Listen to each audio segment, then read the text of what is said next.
logam defal ko sa bopp yàlla yaa ay logam defal ko sa bopp yàlla yaa moom beneen jour ñu joué ko boobu c'était à Vanvo Lamine Gueye pareil ma yéegoon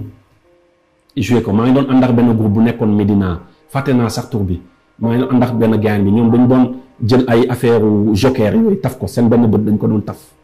comme faisait président. ñu wàcc rek gars yi nañu kaay leen ma fàttali ko suma pompe yi rek ñu daw gars yi rëcc man rëccu ñu jël yóbbu ñu dugal ñu ci cachot police bi nekk plateau pas central mais plateau. ndax sound boobu. ginnaaw assemblée. donc imaginez période boobu c'était le régime Abdou Diouf la ñu doon clash. Des policiers pouvaient te permettre, je te parle même pas des politiques comme c'est actuellement, de jël le rek yóbbu le kaso parce que t'as dit au secours sàccee waa réew mi ñoo ngi des politiciens yam ñuy rey ñu jóge ci loolu l'avènement 2000 après 2000 est venu après 2000 on a fait des morceaux contre Abdoulaye Wade xam nga Abdoulaye rakk yi waxatuñu dara ci coono yeewu fajar setal jëmma jubal daara et cetera on a fait des morceaux avec Djily Bagdad et Books maa ngi gis temps yi sax gars yi di ko dugal ci TikTok bi muy tourné ñu wax ne dara changé wul xaru yar di wax gars yi ay xaru yar ngeen dem leen uti seen carte dem leen voté yéen a toog di nangu ñu leen di caw donc loo tax ngeen di am genre dirigeant yi et cetera et je fais partie que ce morceau bi ma jëkkoon def Abdoulaye c'est l'un des premiers morceaux bu wax ci da ngeen di toog seetaan doom bi jël nguur gi on voyait l'avènement de Karim arriver parce que tous les portefeuilles qu'il avait à l'époque ba après il y a eu 23 juin. Donc, on faisait des morceaux engagés. Il y avait beaucoup de collaborations avec Kirby. On allait souvent à Kaolack. Et à chaque fois qu'on était à Kaolack, on était avec Kirby. Donc, quand ils sont arrivés et que Goudi Gogu, gars di réunion, qui nous font boy, diaral, amna mu graw lu nek di bëgg technique. Té li yow il faut nga féké ko. Donc, naturellement, man ma tal sama auto ma dem et j'étais avec Djily Bagdad ñu dem. Le discours ça nous a plu et c'était ce qu'on disait dans nos chansons. On dit joindre l'acte à la parole. Donc, lolu mo ñu duggal continuellement li ci ay sound lañ ko doon wax, mais li dañ koy matérialiser. di dox di def porte à porte di fëgg bunt yi di wax gars yi dem leen voter di wax gars yi intéressez-vous à la politique ne le laissez pas qu'aux hommes politiques et c'est juste ça joindre l'acte à la parole loolu moo ñu ci dugal continuité la au fait. xam nga tey des gens comme Thierno Souleymane Baal et Abdelkader Kane se battaient contre l'esclavage boobu juddu woo existé woo ñu daj ci lu ne ba ñu jël ci seen bakkan def la révolution Torodo gars yi jël ci seen bakkan bi ñu def révolution Torodo yow foo nekkoon ñoom ñoo tax tey xeex yooyu plus ay bien après ay maam Borom Touba Maulana Cheikh al Islam xam nga ba ci ay ñoom ñu mel ni ay Al Maktoum bu ñuy xeex di marche contre Senghor boobu yow foo nekkoon tey moo tax tey droit yu bëri yow nga am possibilité traverser ñaata koñ ñaata bërëb ñëw fii di def émission ak man ma traversé ñaata bërëb ay ñoom Mamadou Dia xeex nañu façon xeex bu nekk ba tey ñun ñu mën a am droit taxaw naan dañuy wax au secours sàccee en 98 tey ñuy am droit tey ba tey ne dañuy wax ci situation dëkk bi wala dañuy ñëw indi suñu participation ci wàllum démarche citoyenne ci na nit yi gën a sol ay yére yoo xam ne suñu ay artisans ñoo ko mais ñoom Mamadou Dia bi ñu koy xeex di daj lu ne te ñoom Mamadou Dia sori na ay Père Ahmad Dan Sokho bi nga xam ne bi ñu fi jógee yàggul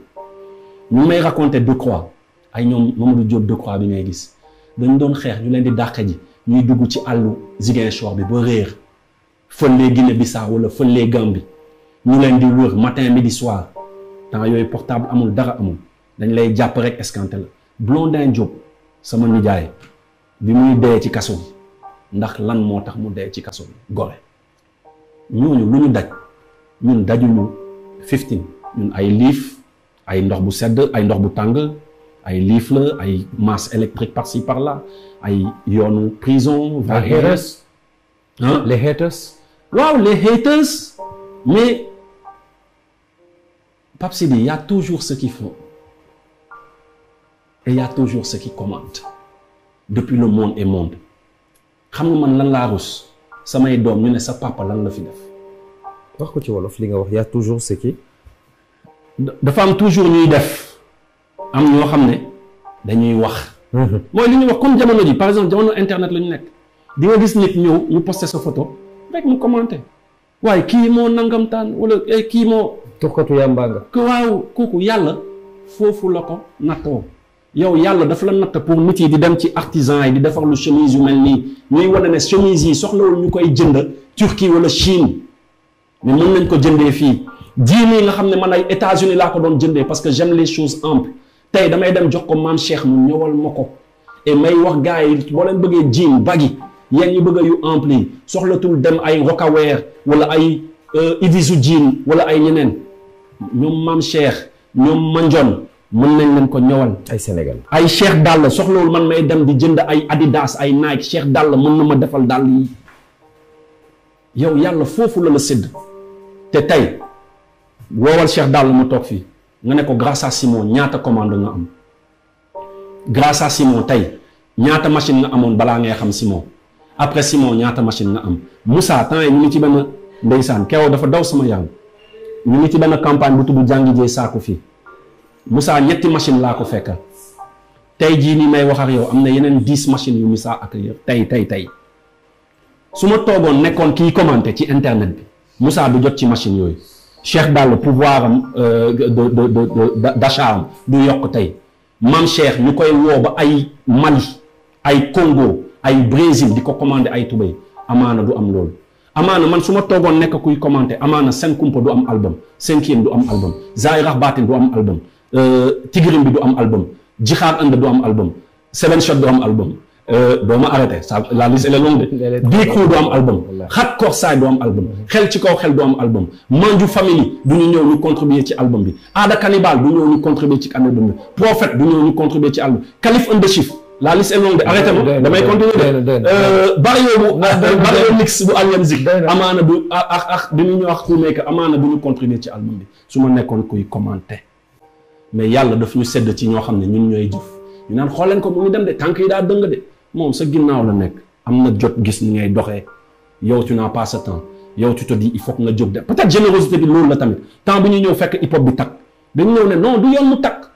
ñu dem taxawu ay Orange taxawu ay CMS taxawu les plus grandes entreprises ay temps on disait que ñun suñu ministre de la culture sax xamuñu ko tey ministre day toog rek woo la ne la dañ maa dénk culture bëgg naa ci collaborer ak yow parce que on m'a dit beaucoup de choses que ma jege la donc ci wàllum culture urbaine bëgg naa la jege ministre day toog waxuma la yow yaa ko sàkku de yaa kii day toog rek woo la avant 72 heures hip hop fii la fekk dañu doon wut rendez-vous pour gis ci le ministre on ne pouvait pas le voir ñu ngi naan taxawal ne booy rappeurs yi booy yu xeeñ yi tey ministre dañ koy fal rek mu woo la bu dajeex yow ci circulation bi day gaare otom ñëw ñuy la ñaari loxo. Tu crois que moi, quand j'ai le temps de gëstu 2-3 commentateurs qui te disent ni nga doxee ni nga defee wala lii wala lee we don't give up. Boy, on a traversé trop de choses. Barke Al-Quranul Karim. Les gens croient que ne dañu ñëw rek Pape Sidi dañu doon jóge ci Laye Diagne Guédiawaye di dox ba Médina barke Maulana Cheikh al Islam Gaston yor fukki dërëm moo yor juróomi dërëm man ma yor 10 francs ñu cotiser ko kii jënd pain kii jënd ci beurre ñu diw kii lii wala kii jënd mbuusu caaf kii jënd pain ñuy kii yëy jox moromam ñuy yëy ñuy jox tey bu solee amoon naa ndeysaan sama grand dayu Mohamed Daniel indi woon na ma benn yére bu rafet ak grand Papis Ndiaye benn New York nii nii hip hop tey bu ma solee suba mooy sol gannaaw suba Gaston sol gannaaw suba Bux sol tey ngay ñëw di yox ay armoire di yox ay 10 paires de chaussures avant sa benn paire de chaussures da doon bëtt joo gësam indiwuñu barke alxuraan dañ ko xeex étape par étape pour doon li ñu doon tey looloo tax quand les gens commentent je like boo demee ci internet bi xoolal ku ma def commentaire bu négatif damay ne j'aime parce que ay temps bëggoon naa ku ma commenter sax sa sound nice na niceul aw ma ko woon tey barke alxuraan dañ may commenter ma ne la j'aime peut-être le Simon d'avant de 2007 bi nga xamoon abadan bankat très très réactif nanan mais il a pris de la bouteille tey j'ai la quarantaine je peux pas me permettre d'être avant da ma doon wax dara rek ma teew sa buntu kër fii rapport yu bëri xam ni tey la wax ji bëri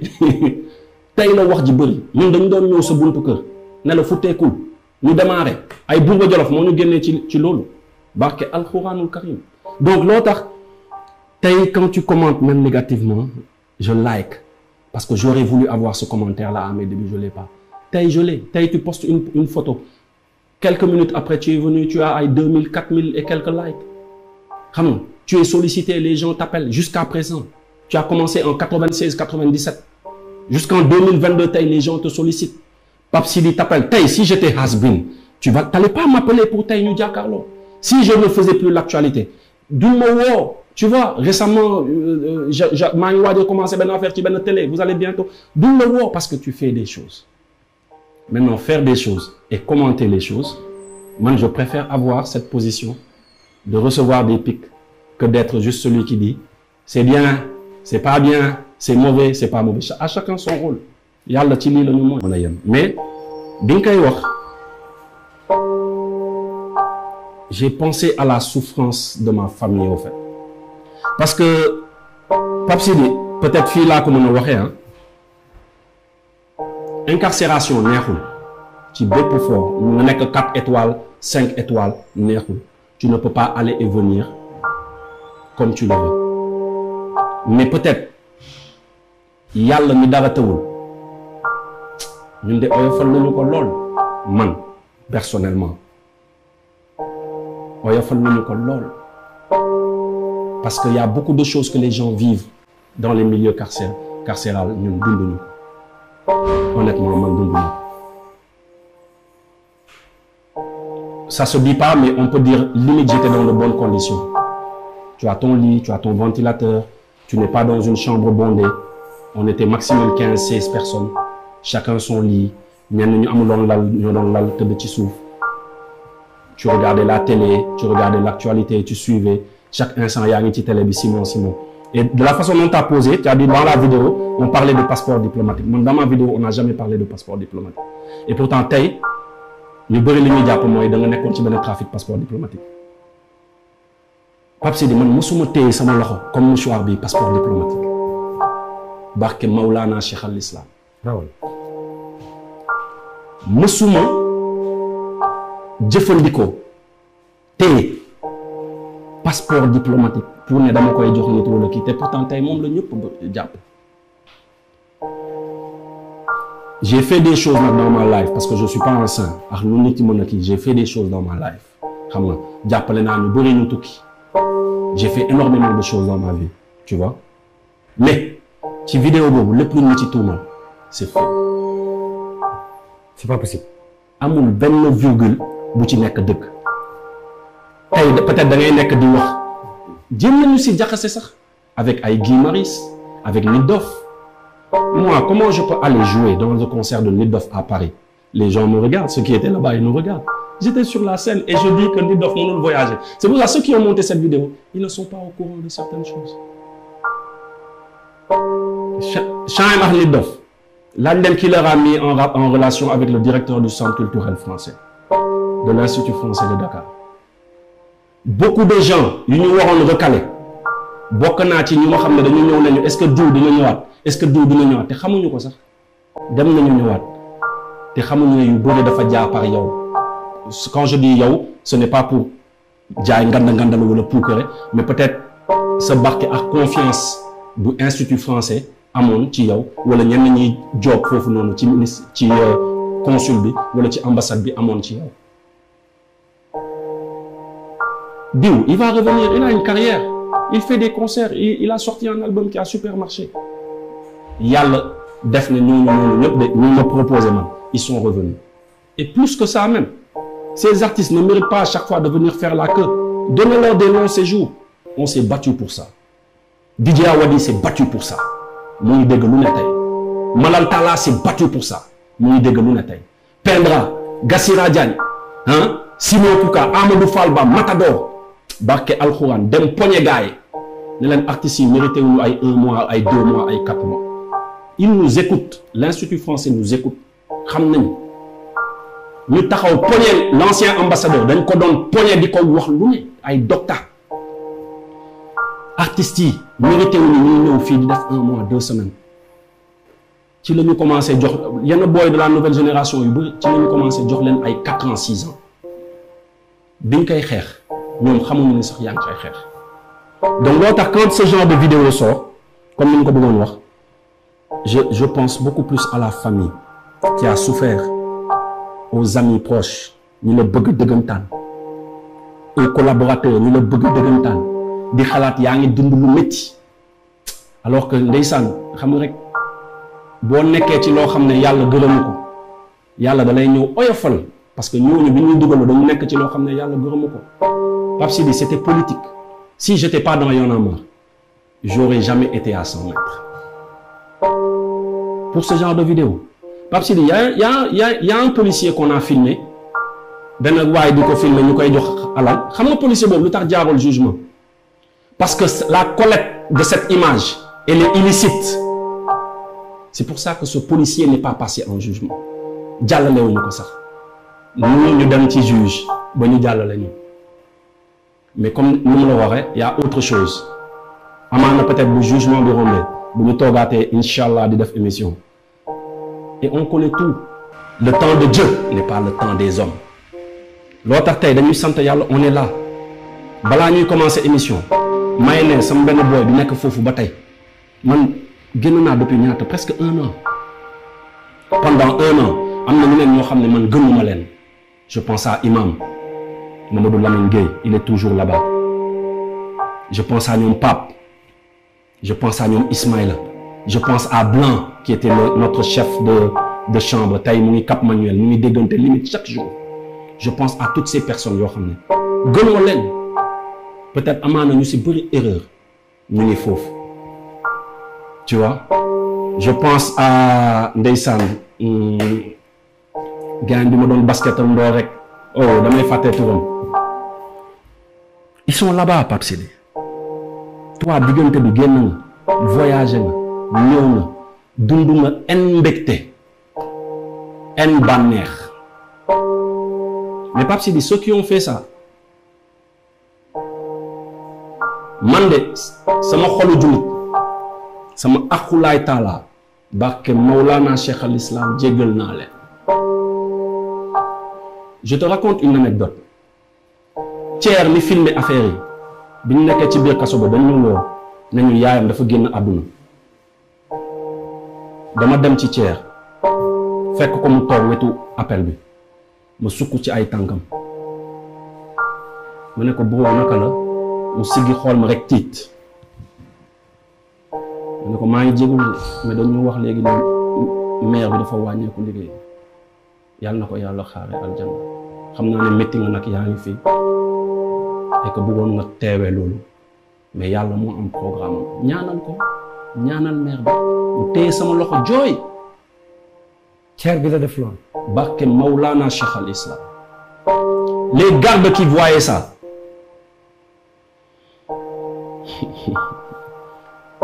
dañu Kilifeu a fait pareil Kilifeu chef de guerre fa ñëw jaale ko les gardes qui voyaient ça dañ ko wax kenn ku ma bokkaloon néeg ñu ne mais saa waay dëgër na de man nga def ma lii waaye na sa waa kër yëpp dee damay maye tànn biir noonu la ko garde bi waxee ki ma bokkaloon néeg barke Maulana Cheikh al Islam mu ne mais saa waay saa waay nit la de. xanaa Thier moom jour boobu war naa am problème. xoolal non c'est pour te dire. gis nga moo wax la benn affaire. j'imagine la moo wax la benn affaire. même lui c'est une victime dans ça. Pape Sidi on te parle d'autre chose. xam nga quand les gens voient des films qui parlent de complot d'État moi je te parle de complot d'État c'est autre chose. Parce que les gens se disent Simon qui voyage beaucoup c'est lui qui amène ses contacts à Y'en a marre c'est lui qui amène ses projets ses financements parce que tey on le voit avec Thione Niang demain il est à l'Élysée gannaaw suba il est avec Barack Obama à la Maison Blanche après il est en Hollande avec Prince Klaus gannaaw suba donc c'est lui la personne à abattre du ma ci woon dara au fond xam nga Pape Sidi nga dem ba ñu yor enquête bi barke alxuraan di la jàppale yow ñu yor enquête bi di la jàppale nan la on sait que ça c'est cousu de fil blanc relevez la tête day métti rek waaye du ñaaw et je te donne l'exclusivité c'est le nom de mon prochain album day métti rek waaye du ñaaw. merci xoolal da nga doon nekk biir 100 mètres barke Maulana Cheikh al Islam ñuy woote di xool noo def est-ce que garde yi ñu ngi koy toppatoo bu baax man dama doon toog j'ai pas le droit de sortir garde yi ñoo jël si la génne la pour te dire que ne yenn saa yi di nga foog ne nit yaa ngi koy dugal ci lëndëm. nga koy toroxal. te barke alxuraan Pape Sidi 2000 laa jël wér dama koy rus a wax sax 2000 laa koy jël wér 2000 de 2021 mënuma jawaxtul kamal ci biir kaso bi laa mënee jawaxtul kamal. c'est bien finalement mais c'est-à-dire dafa am na ay saar yu bëre yoo xam ne dama doon am problème doon càng ci yenn kii ci biir kaso bi laa mënee saar yooyu yëpp mën seen traduction di ko tari ci alxuraan di xam lu muy signifier en français bi ma génnee t'as vu le projet solo fii dem na yoonam tey kenn mënutu ko tey on te dit que même le président de la République en parle même le président de la République en conseil des ministres parle d'un projet de quelqu'un qui l'année dernière était en prison dañuy sant yàlla loo tax si tu me le permets damay keroog ndeysaan dañ ma invité ci benn conférence bi ñu doon sargal université ñuy sargal Cheikh Mamour Insa on parlait de paix mais j'avais tellement l'émotion que je n'ai pas pu parce que Cheikh Mamour daf ñu defal loo xam ne que je n'ai pas pu exprimer lim ñu defal parce que ci paix boobu li ma bëggoon expliquer mooy paix intérieure bi ñu defal paix intérieure bi ñu defal boo xam ne ci tolof-tolof boo munti nekk kaso lalu l'hôpital Pape Sidi il y a une semaine j'étais sur un plateau médical en train d'être opéré tey maa ngi nii toog jàkkaarloo yow di dox sama soxla maanaam ci tolof-tolof boo munti nekk looloo gën a grave foog ay prison ci tolof-tolof nga nekk ci lalu hôpital ñu opéré la nga nekk ci métit logam defal ko sa bopp yàlla yaa ay logam defal ko sa bopp yàlla yaa